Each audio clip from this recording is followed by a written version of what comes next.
Memo soft copy. In case you don't know the answer to that, is Yatonilitha.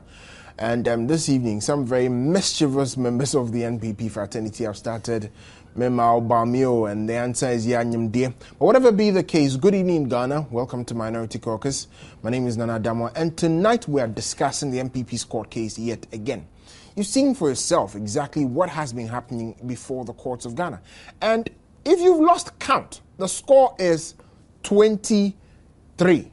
I repeat that, 20 to single 3. And that is the number of objections that have come up, and the ones that have gone in favor of the NPP, 20, and what has gone against the NDC, 20 as well. Now, in the scheme of things, how is the Supreme Court case beginning to look like? Exactly what are the details? What is happening? Some people are worried. Some people are also tumultuously overjoyed. So with me to discuss the matters today, I have a lawyer, Mr. Gary Nimako Mafo. Welcome, sir. Thank you. Thank you. Great show. Thank you. Nice to have you on my show. So really, we're going to look at things from a general perspective, from a legal point as well. What exactly is happening and what it is that you want to know. But Mr. Gary, just before we get into the nitty-gritties of it, how's your day today? Well, it's been a very busy day. We started a court sitting today at the Supreme Court, I think 10 past 10 o'clock a.m. The court started sitting, in its usual way. And the hearing started, and Baumia obviously started a continuation of the cross-examination. As it started, he ended up last Thursday. So basically, we were there until, I think we ended proceedings around 5 p.m. Okay. So basically, that's how the day has been. Very busy day, and we are all tired, but, the court duty, and therefore we must appear here and then come and deal with the matters. I'm personally surprised. I was with you on Saturday on CTFM. I'm personally surprised to hear that Tony just made a comment about what was the directive, because before that I remember lawyer Abraham Amaliba was all over the airwaves this morning saying that they were going to object to it and all of that. What do you think happened? From a threat of objection to just a simple comment about the directives. What happened? Well, you see, basically what I would say simply that the directive was very welcoming.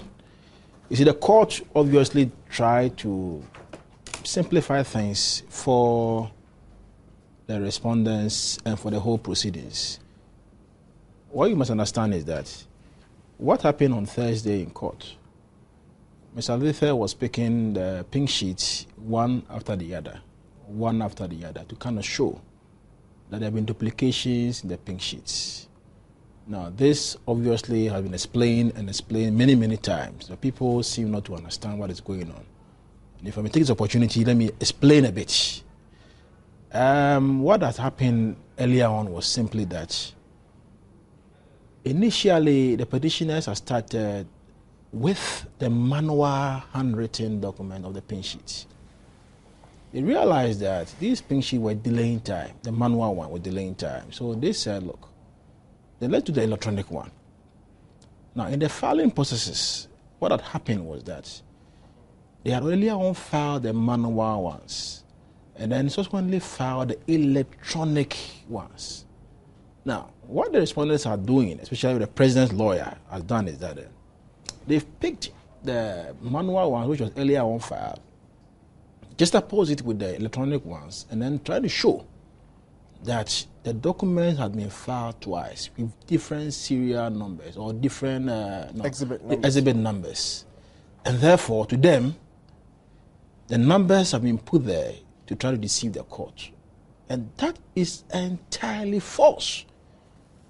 It's entirely false. Because, you see, when you file documents in court, and there's a secondary document also to wait to show the analysis has been done, you must look at the analysis sheet and then see whether indeed the documents as filed and the analysis sheet, they are okay, or they more or less have been if I may say, over-bloated. Now, what they are seeking to do, but what they were doing was that, or even today, what they were doing is that, Mr. Baumia, by what you have done, you have been trying to say that indeed the figures have been bloated, and your figures as 11,000 plus are all wrong. And that is entirely not the case. That is why he kept saying that, look on my analysis sheet. And then you realize that I use analysis only once. Only once. One polling station, one analysis. One polling station, one analysis. I mean, as for papers, don't forget that they were going to file over 15 papers, yeah, 15 sheets, plus 11,000 plus, police stations. And obviously, human errors are bound to occur. Human errors are bound to occur. I can give you a clear example. There are certain instances when you are a lawyer, you're doing a class action. A class action. There are instances that you can even misfile documents. It is possible. It is possible. What they must look is whether indeed these figures has been filed. These figures, i.e., these pink sheet which has been filed. Whether you look on analysis sheet, you can say that indeed they have been overbloated or not. That is the point. If it is not so, then it means I think it's a much ado about nothing.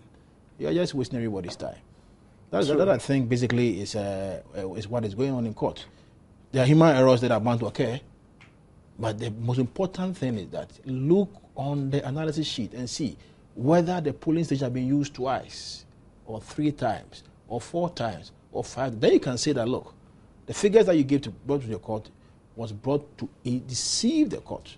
Save that, I think that we are just wasting that time. All right. Now, there's a new thing that is coming up, which I have noticed. Mr. Ibrahim Amaliba this morning and other members of the NDC as well, have continued to make allegations that the Chief Justice, or perhaps someone seen hand, is behind controlling affairs. Is that a fair allegation? Oh, I doubt. I don't think it's true. I don't think it's true. You see, the CJA has got, if you look at the Constitution carefully, I don't have my Constitution here. 1, 2, 5, 3, and 4. 3 and 4. You realize that when it comes to the admin functions of the courts, it lies in the bosom of the Chief Justice. The CJA has got a right to control how things are done administratively. Now, if you recall, this case, there's a lot of public interest in the matter. Let's not forget. Because, you see, the outcome of this case has got an effect on the nation, the psyche of the nation. People in this country want to see the outcome of this case. Investors want to see the outcome of this case. People who have got investment in this country, they want to see, so what is going to happen? In the unlikely event that it turns out that, they say A is not this and B is not that. Or A is this and B is that. It has got an effect. And therefore the CJ in her wisdom said, look, telecast it live. People also do propaganda. The mischief, the kind of propaganda. People come and say, A happened in court. But indeed, when you go and check, it didn't happen in court. So when they telecast live, I think everything is in the open. You can see, I can see, everybody can see what is happening in court. And in so doing, the mischief will be corrected. So, if at the end the CJ says, look, let's telecast it live so that everybody will see what is going on in court, so the public will see. I think it was a welcoming idea. It was a very welcoming idea that the people of Ghana have also welcomed. Now you can sit in your village in Bontefufu, you can see what is happening in Accra. Can be in your village in wherever, North, Jampoli, Jirapa, wherever you are. I have been receiving phone calls from Jirapa all over the place. From people, my compatriots there, they say, yes, we have seen what is happening in Accra. In the Supreme Court building, the first time ever. It tells you that something is happening. The system has been demystified. Everybody knows what is going on in the courtroom. And therefore, you cannot come out in the court and come and say that A happened when indeed A didn't happen in the courtroom. So at the end of the day, I think it's a very welcoming idea. People of Ghana will see what's happening in court. So they also prepare the minds of Ghanaians as to what is happening.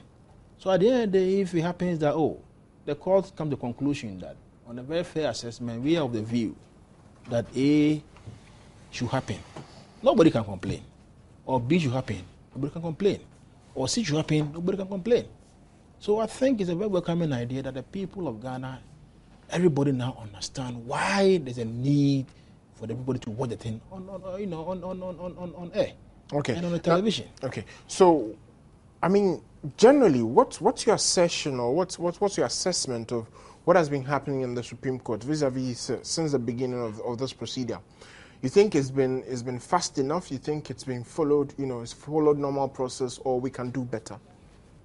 Well, basically, I think that things, as it stands now, if you look at the manner in which the respondent's lawyer, Mr. Lethe, initially started, that's on Thursday, clearly you can see that there was an attempt to delay the process. Because you look at the number of evidence being filed, that is 11,000 plus polling stations. 138. And then you pick polling stations one after the other and say, look at this, look at that, obviously, it will delay the process.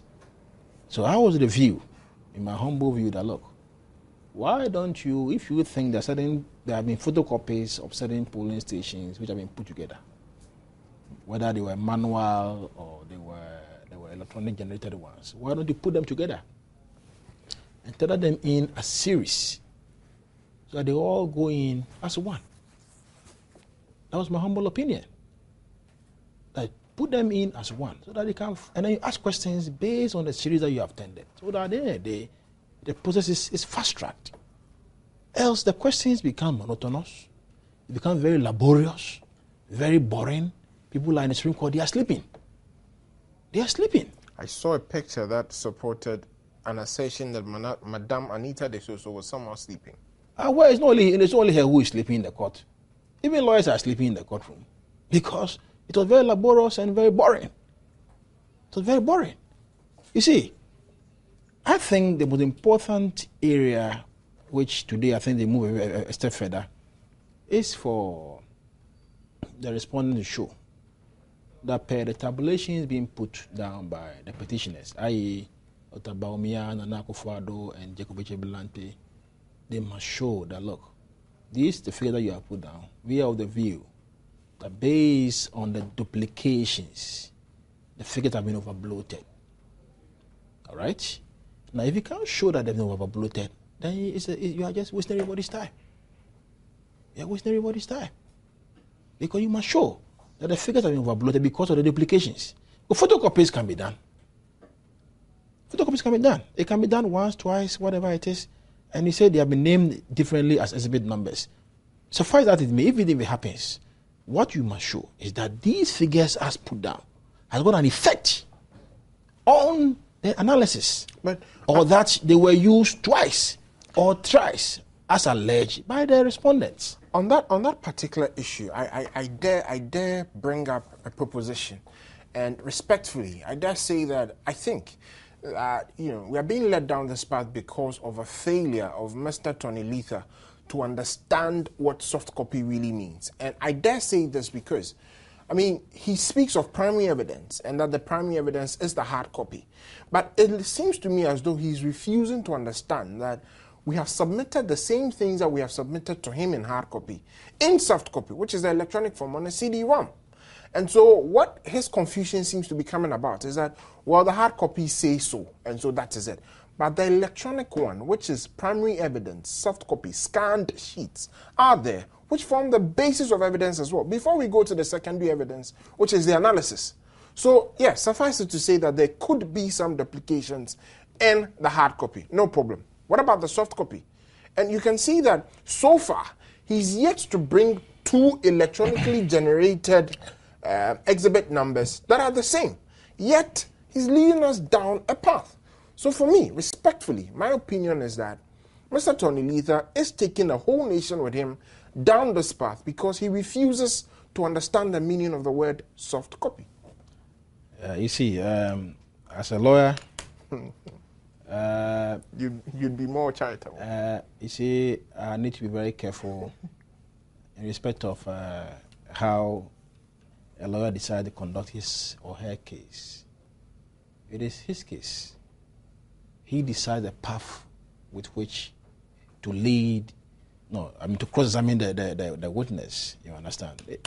Once you finish your examination in chief, and you are put before the lawyer of the opposing side, that lawyer will have to now ask you questions. First of all, cross-examination, they can test your credibility. They can test whether indeed you, the witness, the story you told the court in the examination in chief are credible stories, whether there are inconsistencies in the stories. It can even you see, so many things happening across examination. You see, so the lawyer for, the president can't decide exactly how to go. But suffice that to say, the point is that you have to lead the court to understand where you are going. Let the court know where you are going, so the court will have an expeditious trial. Having an expeditious trial does not mean that you come and leave document one. No, you can put them all in a series and so ask the questions. Same effect. But I know, for propaganda purposes, it's propaganda. Now the whole nation now, as we said now here, I'm telling you, certain people in the NPP and NDC now, and people, is our case failing? Is Bawumia tendering more documents than he has done? The ordinary man on the ground, how would you understand what is happening? NDC are hailing, the case is failing. But you see, let nobody sit somewhere and be happy. The fact of the matter is that this is just the beginning. This is the beginning. Bawumia has been very consistent. He's made his statements very carefully. He may have choice of words. Sometimes, out of passion for the matter, he say, well, I also suggest to you that it didn't happen like that. I like the tilapia jab. I thought it was excellent. You see, the tilapia matter, if you recall, the EC's boss, Mr. Kojo Afarajan, Dr. Kojo Afarajan had people enter into his farm, tilapia farm, and then I'm told, or I heard on the airwaves, that he took them on, even though he had a watchman. There was a watchman there, but the tilapia was stolen. So I mean, the fact of the matter, the mere fact that we had polling agents and party agents, whatever, who were all there, and all these infractions happen, does not mean that we can complain. In fact, we are complaining, and we are complaining squarely. That's why the Supreme Court has narrowed the issues down. From a legal perspective, from your experience as a lawyer, Nana Tudazi has told the whole nation that Dr. Bawumia is going to be hot, he's going to crumble. You think he's hot? You see, sometimes, as I said, all these are propaganda matters. How is he hot? The man is in the witness box. You see, I told you last Saturday, when we were at the, what is the station City called? FM, yeah. City FM. You see, even if you are a lawyer and you are put in the witness box, I'm telling you, you'll be hot yourself. You will be hot yourself. But cross-examination is not small business. You are in the box, and you must answer questions specifically to what the lawyer is saying. So, the man is doing well. He's been answering questions and consistently he's been saying that, look, if you look on my analysis sheet, you realize that I used the polling stations once and only once. That's what you should be looking at. You can do misfiling. They could be misfiling. But the fact that they have been misfiling or whatever, they say, I use it only once. That's the reason why I'm saying that, look, you have to be able to move beyond just a mere, supply of double pink sheet as a result of manual and electronic. And then go and say, look, are these documents, so to speak, if they've been duplicated, have these documents really been able to affect the tabulation that he has done in his analysis? If it is so, then they are in business. If it is not so, then it's a much ado about nothing. They are wasting everybody's time. If it is not so, then it's much ado about nothing and they are wasting everybody's time. Those are the views of Mr. Gary Nimakomafo, a legal practitioner and a member of the NPP. I'll take a break now. When we come back, we'll discuss the issues further.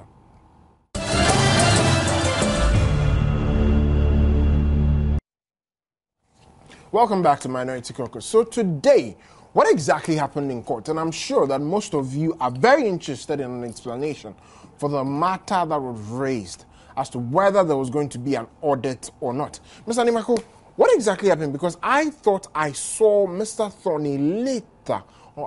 The name keeps confusing me, whether it's later or later.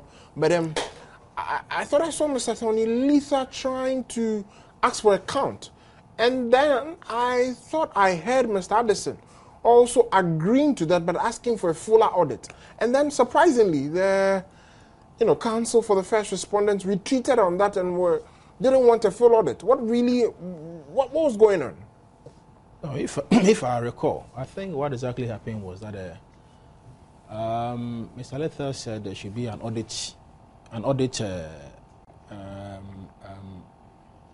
independent auditor to come and audit the pink sheets. Yeah. His reasoning was that the NDC, that is President Mahama, they were served with 8,621 of the pink sheets. And Dr. Baumia says it's 11,000 and over. So his view was that there should be an audit to ascertain whether or not indeed it was 11,000 or 8,621. Now, the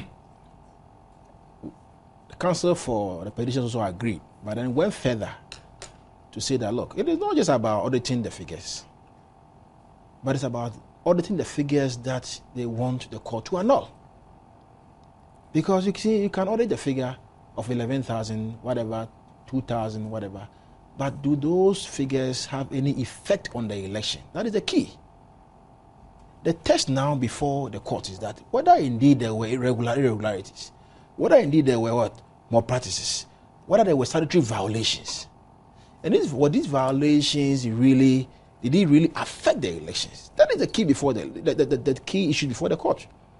So even there could be even 1,000, 1,000 votes. But if the 1,000 votes is able to affect the elections, then the petitions are in business. So they say, look, it's not just about saying that, look, let's go and audit even 8,621.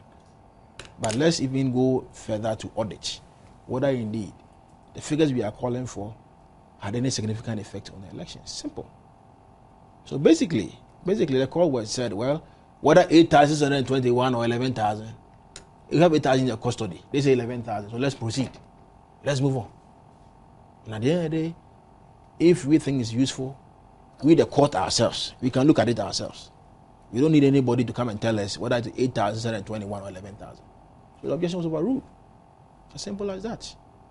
Yet again, another objection has been overruled. If you were counsel on the other side, how would you feel? On which side? On the side of the respondents. Well, I am not a counsel on that side. So that question, you will need to address it to. You think Mr. it's mischievous, huh? To address that question for you. I'm not the counsel on the other side. I support MPP, and I will wish that one day something good may come out. But I can't answer that question. But ultimately, I think it's about rule of law, and you see, the court is trying to fashion a way to get an expeditious trial.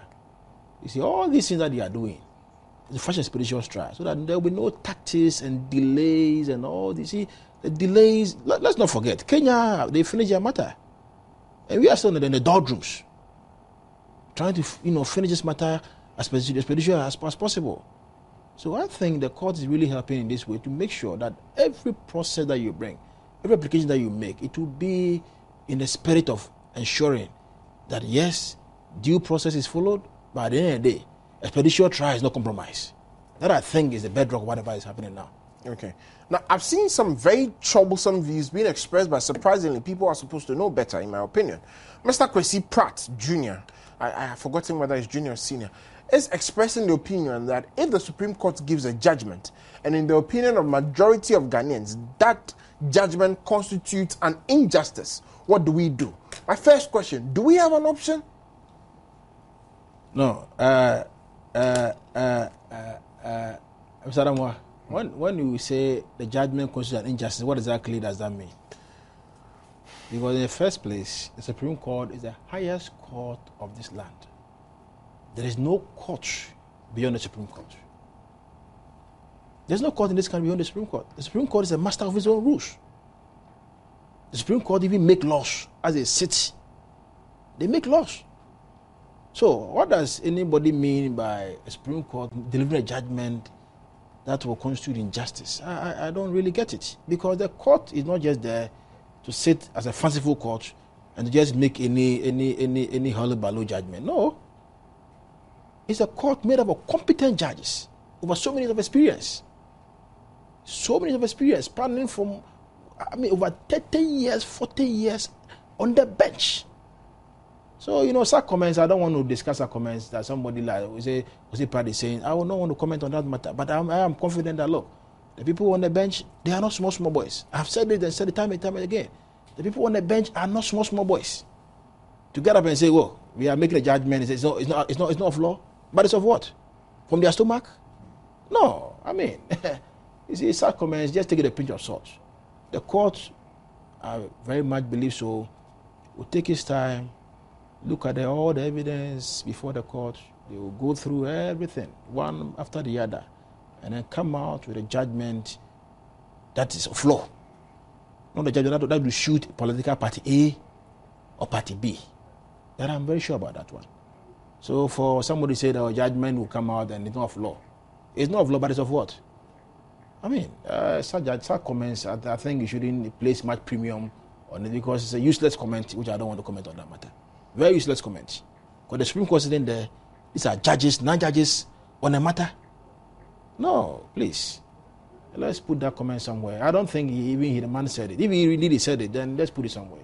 He's indeed reported on my line. Let's not place any premium on it. It's a useless comment. And I'm very confident that the people sitting there now, the judges sitting there now, they are men and women of experience, of so many years standing at the bar, at the bench. They have been there and they know what is right and what is wrong. And I believe confidently that they will put a judgment which will be beneficial to the nation, a judgment based on evidence. You see, the burden is on the petitioner to prove their case. You bring a matter to court, you must prove your case. Yes, and then this argument of educate us a little bit. Beyond reasonable doubt and on the balance of probabilities. What's the difference between the two? No. You see, when you see this, there's a vast difference. We have a criminal trial, we have civil trial. When you say beyond reasonable doubt, it means you are doing criminal matters. Or let's say in a civil trial, you allege fraud. You allege criminal element on it. It means the burden on you is higher. You must prove your case beyond reasonable doubt. That's the ordinary man sitting somewhere. The ordinary man on the Medina Tosho must say, as for this matter, in my view, the accused person has done a wrong thing, and therefore must suffer the penalty for whatever he's been accused of, whether rape or fraud or whatever. But you see, the civil standard is a bit lower. You see the way the lawyer's sticker is. I mean the scale of justice. Yeah. You see, it's tilted like this. Yeah. It means it tilts. Now, on proposal of probability simply means that the court sitting there will weigh the options. Which of the people, whether the claimants or the defendants, which story is much more credible or plausible in the eyes of the court? So they weigh the scales, and the burden is lighter. So if it tilts your favor, you have won. If it tilts my favor, I have won. So that one is much more lighter. But when you allege fraud or when you allege any criminal element, then you must prove your case beyond reasonable doubt. That one, the burden is high. It must be certain that it could not have been any other conclusion. Exactly. It's very high. You see, that's beyond reasonable doubt. It doesn't mean beyond all doubt, but beyond reasonable doubt. What a reasonable man thinks that it should be, it should. You see, the man said to them, I say, as for this one, Nana, you have done it. In fact, you must go to jail. But in a civil matter, the burden is light. So it's up to the petitioners, that is MPP, led by Jake, Nanado, Dr. Baumia, to lead evidence in court that yes, on a scale of the civil standard, the balance of probabilities, indeed, their case is much more plausible, it's much more credible than that of what the respondent. And that indeed, these irregularities that we are talking about, these infractions we are talking about, these malpractices that they are talking about, indeed happen. And so, it had an effect on the elections. Two things. They happened. Did they happen or did not happen? If it happened, did it have an effect on the elections? Two things. Maybe it happened, but maybe there's no effect on the elections. It's two things. Did it happen? Were they voting? Were they voting without verification? Were they voting without signatures of polling agents or those presiding officers? Were they same serial numbers and all these things? Did it happen? These are statutory violations. Voting without what? Verification. Did people go through or they didn't go through? Did it really happen? If indeed it happened, did it have any effect at all on the elections? Two simple issues before the court. So you see, the burden is very lighter. That's why I'm saying that, look, all that Mr. Lethe was trying to do in court is to try to show that, look, these figures that you are putting there now, the figures are not as you claim that they indeed happen. The figures have been tampered with. You have now done photocopies, double. Now, if they were double, he is trying to say that, look, because they are double, it means that clearly your figures as in your tabulation sheet is wrong because they have been overbloated.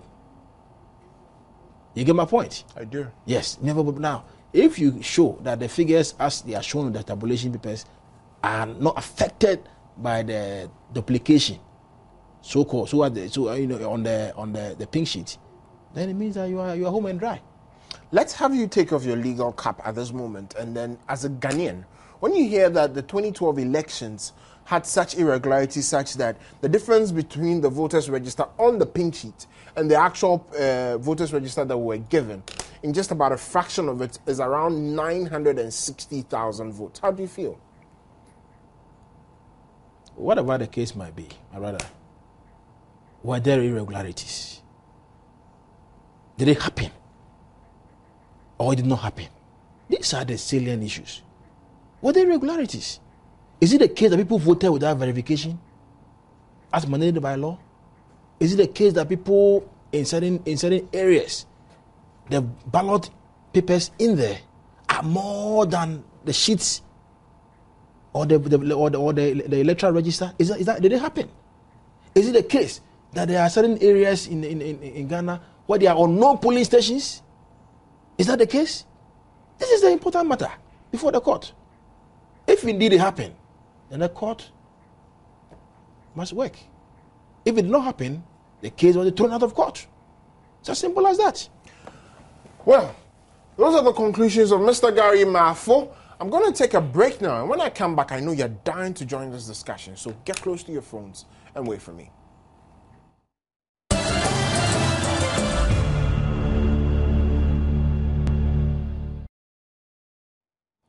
Welcome back to Minority Caucus. 1760 all networks. That's the text line. I'll repeat that as I usually do. 1760 all networks.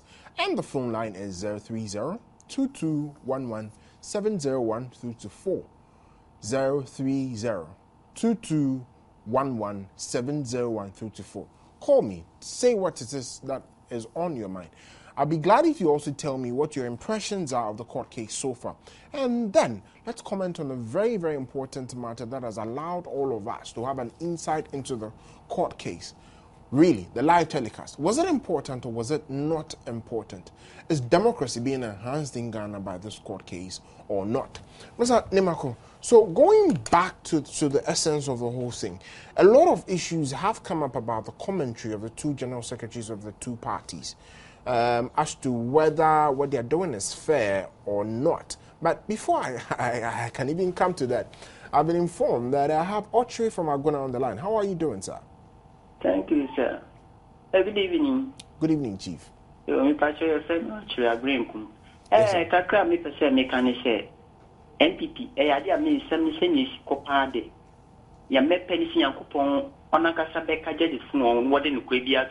the Baumia may bona boss Papa NPP wadi oye. A case a bay we are any funu want yasi. And I'm Miss Abano Ghana Fan Tuama NDC Funti. And I am on my Mimbuni na I wine, which in Pia me body say. Yet the funded bit no quite Pia Betugua. Now, what ya ban what yaman anado, none anado a be a president, cause Ube ye class and idea, Massa Enco ye. She's a best 8 months in it. Ye soon more green Kumianum. Send this Abano. When you be what will be you remain quite a thing, I mean, we want to. It's me, Bob, I said about your big jamming now, sir, big now, sir, and then I'm saying, when you send your baby said, quite a good view. We bought about me, so big and answer. What didn't quit the other to I think I'm Michelle. Thank you very much. I have Daniel from Bolgatanga. Daniel, how are you doing? Hello, Daniel. I'm doing fine. How are you too? By His grace, Chief. All right. So far, so I'm in school. I'm in Polytechnic. The time the program comes on, but then we also have lectures, but sometimes I do get to follow the program. It's really going well. Bahomia is really giving us confidence in him, and so far what he has submitted so far, it gives us hope that it's really taking us to the promised land. It's giving us green light. That yes, something that we are really worried about, the irregularity, the malpractice, all these things that came up. At least at the end of the day, this evidence that was provided before the court will really vindicate the APP, and the Ghanaians will see that NDC is not the party to really trust or cast their hope on. So thank you very much, Daniel, but don't skip lectures again. Abdul from Wa, how are you doing? I'm doing fine. Nana.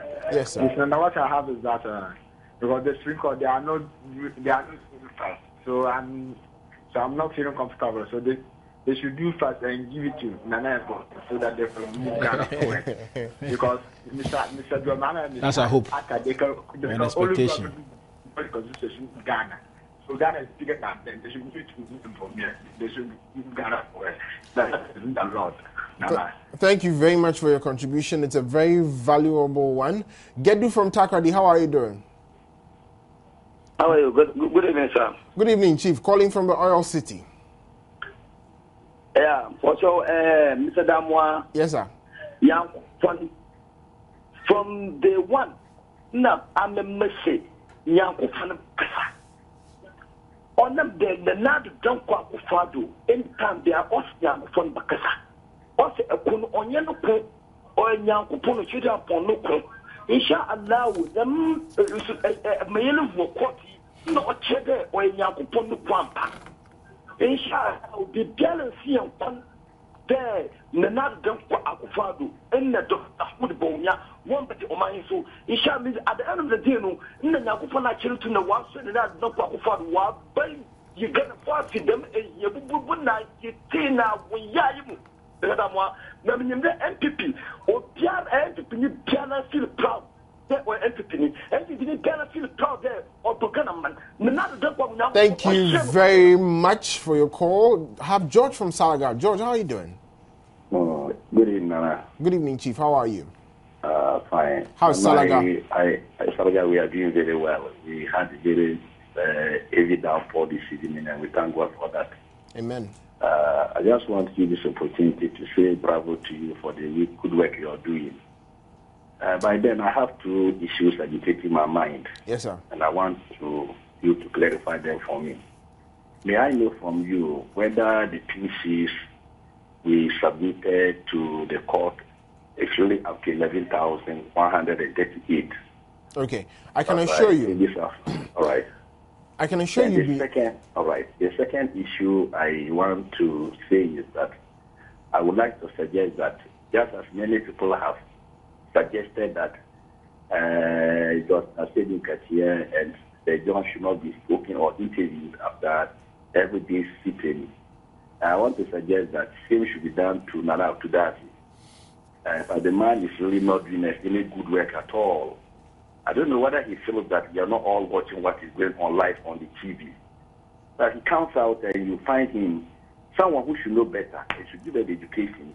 He keeps on twisting the issues. Thank you very much for your phone call, but I have to move on to Karim from Wenchi. Karim, how are you doing? I'm doing fine. You should feel very lucky today because you are the last caller. Yeah, we are. Another one, my program is here.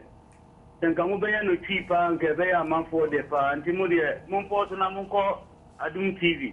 But program is a also brought for now, but here, the own here. They said a man 41 interested or 40 issues. The amount is so yeah, to multi TV movie. If it is raining, I'm more yes, say I'm more yana. Nemo MPP for Nesro, my NCA Sedun Catianum, my NCA Quasipratinum. Yes, said the employing for the car. Say, Cati is here Quasiprat, yeah, I war in Kenya, Yenim, or a Sedun Catianomodia. At the mamma for Kumat, Naminia Badu or Nana. Okay,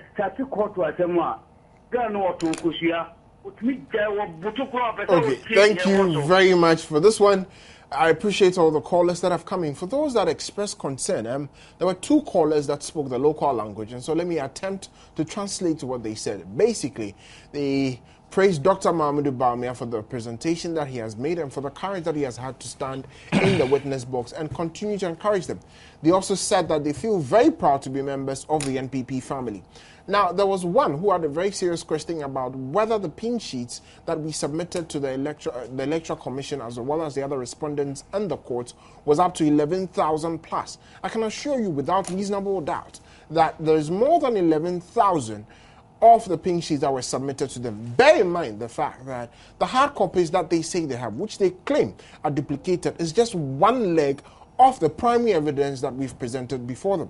If you check online, you'd realize that we've released a list of 11,138 polling stations that have been released and are in the custody of all of these people that are supposed to be interested parties in this particular court case. And so, yes, we are on solid ground.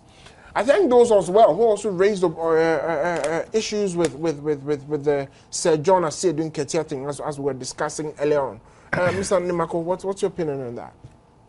No, you see, my initial comments simply would be that I think everybody in this country needs to be very circumspect with the comments that you make in respect of this particular case. The reasoning is that this case, there are a lot of emotions on this particular matter. I sense you are being legalistic on this one. You should be careful, you see, because Asiedu Nketia is a secretary of a general secretary of a party, a political party. Sir John is a general secretary of a political party. People say we shouldn't call them. I will simply say that even if they are even called, they should also be careful what they say. The utterance, they should be careful the utterance that they make. An argument has come up that they are putting their credibility on the line anytime they speak. Is that true, in your opinion? You see, it depends on why you look at it. I will still stick to my opinion that they should be careful what they say. The two of them will be careful what they say, because there are people. You see, let me tell you, there's a lady who called me and came to my office in the heat of the election result being released, and I could sense the passion with which she was speaking and the desperation in her voice. You understand? It tells you how people see these whole court processes. There are some lawyers who, even when they look at the whole thing, you see lawyers when they go to court, they are laughing. You see lawyers for petitioners laughing, with also for the respondents. All right? You will see Bassett and you will see maybe Mr. Lether laughing, having a chat with maybe, other colleagues. And you will be wondering, why are they laughing? The litigants don't understand why you should be laughing. Why is my lawyer laughing with the opposing side? They don't understand. We understand the game. We will laugh with you because we know that, look, the nature of the game is that we are not fighting. We are only trying to argue based on evidence before the court. But the person behind, they don't understand that kind of business. Why are you laughing? Why? See, so the tensions are quite high. That's why I say they should be very circumspect with what they say. You must check their utterances, guard their statement, because it can inflame passions. Can inflame passions. That is all I can say for now. Okay. But I will admonish my senior brother, Sir John. I will admonish my senior brother, Asiedu Nketia. Be very careful with their utterances so that at least it will not inflame any passion. Because you know why? Rwanda, Kenya, all those other countries, they are all ravaged, war-ravaged countries. It's about statements. Somebody going on the radio, on air, making certain statements, was able to incite the public to misbehave and cause rampage all over. So you see, in the heat of these things, I think people should be careful. Whatever you say, you should be very careful, so that then the people, your followers, will not look at your statement and say, well, we have been emboldened. We can now go out and go and talk. Okay. And I think this election, obviously, is not a do and die affair. It's an election which has already been fought. The court is there. Judgment will pronounce. Post-judgment, it's not a do and die affair. Ghana will go beyond all these elections. And therefore, whatever the outcome, whether it's going to A or to go to B, we should all accept it. You should accept it. It's as simple as that. Thank you very much, Mr. Gary You're welcome. Dimako, for having been here. This has been Minority Caucus. Before we leave, I have two things to say. First of all, I've noticed something going on in the city of Accra that I think is very plausible. There have been some maintenance on the roads that we have, and I think the group is zero, something like that. That's a very credible thing, and I have a very personal reason for doing that. I promise to share it with you on my next show. Finally, we have only one Ghana. It is this Ghana that keeps you, that keeps me. NPP, NDC doesn't matter. Ghana first. I believe in the court case of the NPP. I believe the battle is the Lord's. But please, do not do anything that will ruin this case for us. For us, Ghana first. Thank you and good night.